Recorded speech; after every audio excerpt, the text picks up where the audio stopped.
தலைவர் கலைஞரை படுத்தாத சிறுமை கிடையாது, அவர் சந்திக்காத அவமானம் கிடையாது. இப்போ ஒருத்தன் அவமானப்படுத்துறான், என்ன கொடூரம்! ஒவ்வொரு ரூபத்தில் வருகிறார்கள். தமிழ் தேசியங்கிற பேர்ல ஒருத்த வரான், நீல புரட்சின்னு ஒருத்த வரான், சில இடத்துல சிகப்பும் வருது. எல்லா விதத்திலும் எல்லா வேடத்திலும் வந்து எப்படியாவது இந்த திராவிட இயக்க உணர்வை மழுங்கடித்து விடலாம் என்று வந்து கொண்டிருக்கின்றவர்களுக்கு எதிர்க்கின்ற பணி நமக்கு தலையாய பணி.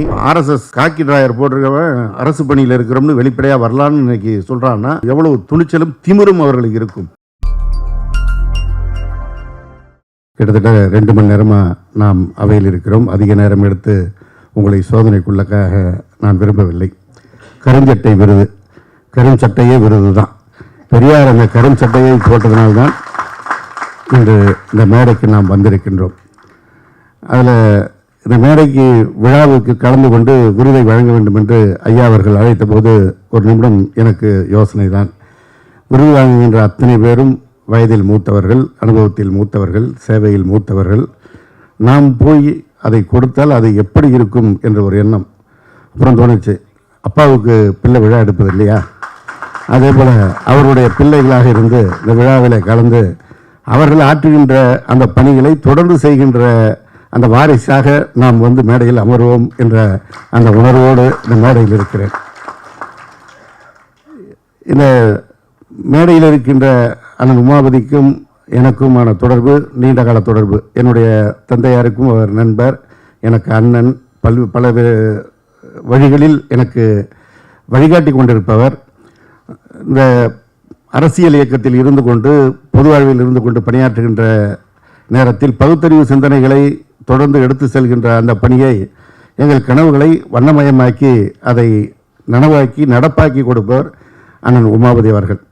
அதில் அவரை குறிப்பாக சொல்லணும்னா, இந்த இயக்கத்தில் அவர் இருந்த இடத்தை சொன்னாங்க. இன்றைய மாண்புமிகு முதலமைச்சர் அவர்கள், தளபதி அவர்கள் இளைஞரணியை உருவாக்கிய நேரத்தில் உடனே இருந்தவர்கள். அந்த இடத்தில் இருந்தவர்கள் இன்றைக்கு எப்படி இருக்க வேண்டும் என்று விரும்புவார்கள். ஆனால் அண்ணன் உமாபதி அவர்கள் அந்த இடங்களை எல்லாம் விரும்பாமல் தனக்கு இந்த பணிதான், திராவிட இயக்கத்தினுடைய கொள்கையை தொடர்ந்து கொண்டு சேர்ப்பது தான். அதில் அணுவளவும் அவர் அசைந்து கொடுத்ததில்லை. அவருடைய சீனியாரிட்டிக்கு இன்றைக்கு அமைச்சர்களாக இருக்கிற அத்தனை பேரும் அவருக்கு ஜூனியர், இருவரை தவிர. ஒருவரையும் போய் பார்த்து நான் பார்த்தது கிடையாது, எங்கேயும் போனது கிடையாது. திராவிட பள்ளி வேலை, இயக்கப்பேரவை வேலை, இந்த பணிகள் தான் இருப்பார். நாங்களாக விரும்பி சந்தித்தால் உண்டு, அப்படி பணியாற்றி கொண்டிருக்கின்றவர். அவருக்கு இந்த விருதளிப்பது முழுக்க சரி. அவரோடு எனக்கு ஏற்கனவே தொடர்பு. ஐயா வாலாசா வல்லவன் அவர்களோடு இன்றைக்கு தான் அந்த தொடர்பு ஏற்பட இருந்தது. காலையில் நான் ஊர்லேருந்து கிளம்பும்போது எங்கள் ஊரை சேர்ந்த தோழர் ஐயா ஆணைமுத்து அவருடைய 100ஆண்டு விழாவை கொண்டாட வேண்டும், வாலாசா வல்லவன் அவர்களை அழைத்திருக்கிறேன், எந்த தேதியில் வைத்துக் கொள்ளலாம் என்று சொல்லுங்கள் என்னார். சரி, ஐயாவுடைய எண்ணெய் வாங்கி தொடர்பு கொள்ளலாம் என்று எண்ணியிருந்த நேரத்தில் தான் இன்றைக்கு நேரடியாக அவரோடு பேசி இந்த மேடையில் இருக்கின்ற அந்த வாய்ப்பு. அதிலும் ஐயா ஆணைமுத்து அவர்களோடு இத்தனை ஆண்டுகள் அவர் இருந்தார் என்பது எங்களுக்கு மிகுந்த பெருமைக்குரியது. ஏன்னா ஐயா ஆணைமுத்து பிறந்த ஊரை சேர்ந்த தொகுதி தான் என்னுடைய தொகுதி, குன்னம் தொகுதி. அதில் இன்னும் முக்கியமாக சொல்லணும்னா, என்னுடைய தந்தையார் ஐயா ஆணைமுத்து அவர்களுக்கு மிக மிக மிக நெருங்கிய நண்பர். என்னுடைய தந்தையார் திராவிடர் கழகத்திலிருந்து வழக்கறிஞராக அரியலூரில் பணியாற்றுகின்ற நேரத்தில் அவருடைய கிராமத்திற்கு செல்வது அப்போல்லாம் பேருந்து வசதி கிடையாது. அதனால் எங்கே போய் பணியாற்றி விட்டு வந்தாலும் இயக்கப்பணி தான், அவர் வேறு எதுக்கும் போனதே கிடையாது. அந்த காலத்துலேருந்து அவரை இயக்கப்பணி தான். எங்களுடைய இல்லத்தில் வந்து தங்கிவிட்டு தான் மறுநாள் காலை அடுத்த நிகழ்ச்சிக்கு போவார். அவர் இறக்கின்ற வரை அரியலூர் பகுதிக்கோ பெரம்பலூர் பகுதிக்கோ வந்தால் என்னை தொடர்பு கொள்ளாமல் வரமாட்டார். சில நேரங்களில் என்னை பார்க்க வந்து விடுவார். அவர் வயதுக்கு நான் அவர் இருக்கிற இடத்துக்கு தான் எப்போதும் போவது வழக்கம். சில நேரம் சொல்ல மாட்டார், நான் எங்கே இருக்கிறேனோ அங்கே வந்து பார்ப்பார்.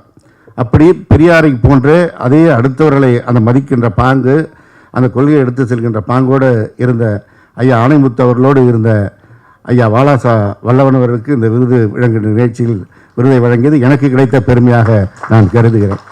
எனக்கு ஒரு விதத்திலும் தொடர்பில்லாமல் ஐயா வெற்றியழகனை இந்த மேடையில் பார்த்தேன். ஆனால் மேடைக்கு வந்தவரை பார்த்த பிறகு தான் இனமான பேராசிரியர் பெருந்தையாக அன்பழகனாரை பார்ப்பது போல, அது கொஞ்சம் உயரம்தான் குறைவு. அந்த தோற்றம், அந்த உடை, அந்த சால்வை கொஞ்சம் சாகனேச மாதிரி சிவப்பு சால்வையோடு இருக்கிறாரு. ஐயா அன்பழகனார் எல்லா கலர்லையும் சால்வை போட்டிருப்பார். ஆனால் அந்த பேச்சு பேராசிரியர் போல் நறுக்கு தெரிஞ்ச வைப்பு 2 ஒன்று பேச்சு துண்டு ஏதாவது நறுக்கு தெரிச்சா போல் பேராசிரியர் சொல்லுவார், எதுக்கும் தயங்க மாட்டார், யாரை பற்றியும் கவலைப்பட மாட்டார், என்ன மனசில் படுதோ அவ்வளோதான் அதை சொல்லி முடித்துடுவார். அதே போல தான் ஐயா இங்கே சொன்னார். எனவே இவர்களுக்கு அந்த விருது வழங்குகின்ற நிகழ்ச்சியில் நான் கலந்து கொள்வது என்பது எனக்கு கிடைத்த பெருமையாக நான் கருதுகிறேன். இந்த பணிகளை நாங்கள் எடுத்து செய்ய வேண்டும் என்று நினைத்துதான் என்னவோ ஐயா சுப்பையா அவர்கள் இந்த நிகழ்ச்சியில் என்னை அழைத்து உட்கார வைத்திருக்கிறார் என்ற எண்ணம் எனக்கு ஏற்படுகிறது. எல்லாருமே சிறப்பான பேச்சு. நம்ம இந்த பேச்சை கேட்கின்ற போது இன்னும் கொஞ்சம் நேரம் அவங்கள வைரமுத்து கூட 5 நிமிடம் நான் சொன்ன வைரமுத்து விடுங்க, அவங்க பேசுகிற நம்ம கேட்போம், கேட்டு அதை கேட்டு நம்ம வளரணும். ஐயா வாலாஜா வல்லவன் சொன்ன அந்த செய்திகள் உண்மையாகவே நான் நினச்சிட்டு இருக்கேன், நம்ம அப்பா காலத்துலேருந்து இருக்கிறோம், எனக்கு நிறைய செய்தி தெரியும்லாம். நீதி கட்சியை பற்றிய அந்த செய்திகள் இன்னும் நான் தெரிந்து கொள்ள வேண்டியது நிறைய இருக்கிறது என்ற அந்த தூண்டுதலை இன்றைக்கு உண்டாக்கி இருக்கிறார். அதிலும் மிக குறிப்பாக இந்த காலகட்டத்தில் திராவிட இயக்கத்தை களங்கம் ஏற்படுத்துவதற்கு சில கைகூலிகள் முனைந்து கொண்டிருக்கின்ற நேரத்தில் அதை உடைத்தெறிவதற்கு ஒரு மிகப்பெரிய ஆயுதத்தை கொடுத்திருக்கிறார். அவர் தொகுத்து வைத்திருக்கின்ற செய்திகளை வெளியே கொண்டு வர வேண்டியது அவசியம். நான் பிற்பட்ட நலத்துறை அமைச்சராக இருக்கின்ற போது சமூக நீதி என்ற ஒரு நூலை கொண்டு வர வேண்டும் என்று சட்டமன்றத்திலேயே அதை பதிவு செய்து அதற்கான பணிகளை மேற்கொண்டோம். ஆனால் எல்லாருக்கும் தெரியும் அரசு அலுவலர்கள் எப்படி இருப்பாங்க, அதை எழுதுவதற்கு ஒரு குழு போடுறேன்னு சொல்லி அந்த குழுவுக்கு யாரை போடுறதுன்னு சொல்லி அதற்கு ஃபைலை இங்கே நகர்த்தி அங்கே நகர்த்தி ஃபைலை நகர்த்திக்கிட்டே இருக்கிறாங்க. இப்போ ஐயா வாலாசா வல்லவனை பார்த்த பிறகு எனக்கு தோன்றுகிறது, அந்த சமூக நீதி குறித்த நூலை அவரை எழுத சொல்லி நான் வெளியிட்டு விடலாம் என்ற முடிவுக்கு நான் வந்துவிட்டேன். ஏன்னா அடுத்த தலைமுறைக்கு சென்று சேர்க்க வேண்டிய செய்தி மிக முக்கியமான செய்தி. அந்த செய்தி அதற்கான செய்திகள் அத்தனையும் அவரிடத்தில் நிரம்பி இருக்கிறது. அதை கொண்டு சேர்க்க வேண்டிய பணியை நாம் செய்ய வேண்டும். நான் அதை எடுத்து செய்ய அவருக்கு இன்றைக்கே நான் உறுதி கூறுகிறேன், நிச்சயமாக அதை செய்வேன் என்று. இந்த விருது கொடுப்பதனால் அவர்களுக்கு என்ன பெருமை, இந்த விருதுக்கு என்ன பெருமைன்னு தொடருமா அழகாக சொன்னாங்க. அந்த விருது கொடுக்கின்ற காரணத்தினால் இவர்களுடைய வாழ்க்கை இன்றைக்கு வெளி உலகிற்கு தெரிய வருகிறது. அவருடைய பேரை தான் இவ்வளோ நாள் கேள்விப்பட்டேன். ஆனால் இத்தனை ஆண்டுகள் தன்னுடைய வாழ்க்கையை முழுவதுமாக ஐயா ஆணைமுத்து அவர்களோடு ஒப்படைத்து பணியாற்றினார். அவருக்கு பின்புலமாக அவர் துணைவியார் அரசு பணியில் இருந்து கொண்டு உதவியாக இருந்தார் என்ற செய்தியை ஐயா சுபவீரர்கள் சொல்லுகின்ற பொழுது இவர்களெல்லாம் வெளி உலகிற்கு கொண்டு வருகின்ற பணிதான் இந்த விருது வழங்குகின்ற நிகழ்ச்சியாக நான் கருதுகிறேன். நெருக்கடி காலத்தில் அவர் எழுதின கவிதையை சொல்லுகின்ற போது அந்த தமிழில் இருந்த உணர்வும் அந்த தமிழில் இருந்த அழகும் வெற்றியழகன் என்ற பெயரில் விட அந்த தமிழ் அவ்வளோ அழகாக இருந்தது.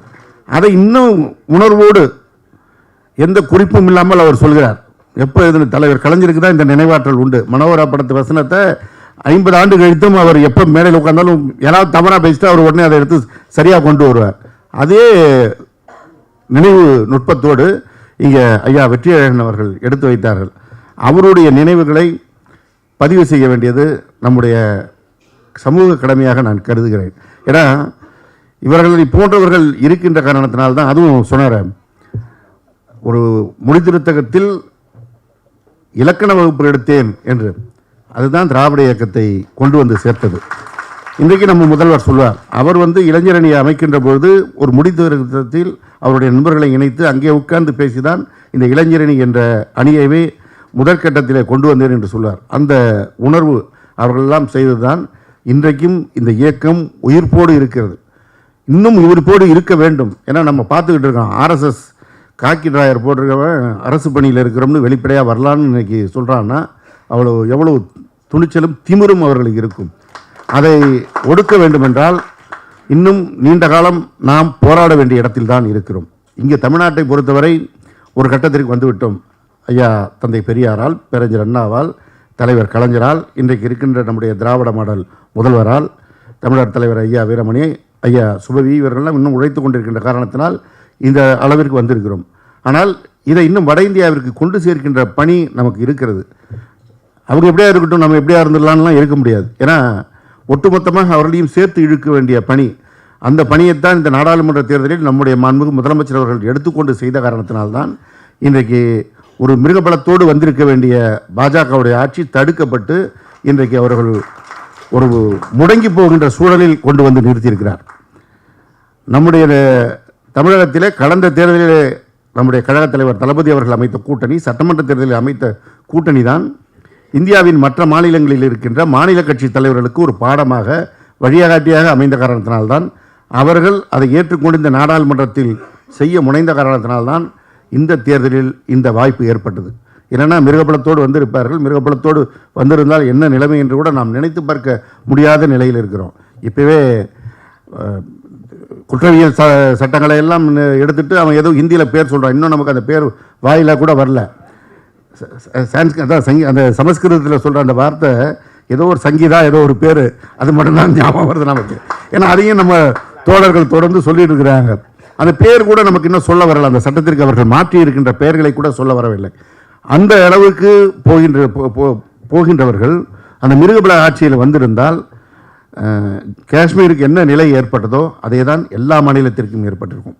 எல்லா மாநிலத்தையும் 2ஆக 3ஆக உடைத்து மொழி உணர்வு இல்லாமல், இன உணர்வு இல்லாமல் எல்லோரையும் மழுங்கடித்து அவர்கள் RSS உடைய முழு கட்டுப்பாட்டிலே இந்தியாவை கூறு போட்டு கொண்டு வந்து வைத்திருக்கின்ற சூழல் வந்திருக்கும். இன்றைக்கு அது தடுக்கப்பட்டிருக்கிறது. ஆனால் இந்த அபாயம் இத்தோடு நின்று விடவில்லை. இந்த அபாயம் இருந்து கொண்டே இருக்கிறது. அதை தடுக்கின்ற பணி இந்த கருஞ்சட்டைக்கான பணி. வந்திருக்கின்ற நாம் வைரமுத்து சொன்னார், அவர் வெள்ளை சட்டை போட்டிருந்தாலும் உள்ள கருஞ்சட்டை தான். அந்த கருஞ்சட்டை உணர்வோடு தான் நான் சொல்கிறேன். ஆனால் சூர்யா அவர்கள் அவருடைய திருமணத்தை குறிப்பிட்டார்.